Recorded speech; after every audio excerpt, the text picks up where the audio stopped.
Programang ito ay rated SPG, striktong patnubay at gabay ng magulang ang kailangan. Hindi nagpapigil si Marites kahit delikado ay matapang siyang pumunta sa San Dimas para makita ang bangkay ng anak niyang si Santino. Galit na galit si Marites kay Rigor dahil nalaman niyang si Rigor mismo ang nakapatay kay Santino. Nawala na ang takot ni Marites kay Rigor. Bakit umano si Santino pa ang nawala at bakit hindi pa si Rigor?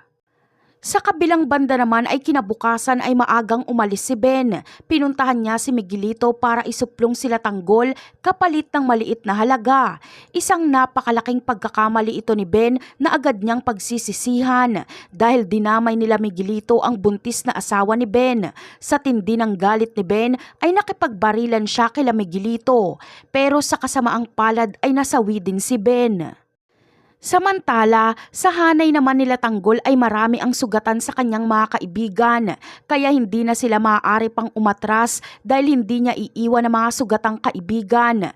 Kaya sa bakbakan na ito ay isa lang kay Tanggol at Miguelito ang matitira at ito ay si Tanggol, si Miguelito ang mamamatay. May isip ni Tanggol ang mga buhay na naisakripisyo sa laban niya sa mga gerero, kaya hindi niya nahahayaang may magbuwis na naman ang buhay na inosente.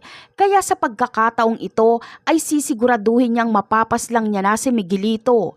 Kaya isang bala mula kay Tanggol ang tatama kay Miguelito. Sapul si Miguelito at agad itong babagsak. Siguradong iyak si Jackie kapag mapaslang ni Tanggol ang mahal na mahal niyang anak. Napakarami pa nating dapat abangan sa mga susunod na episode. Paalam!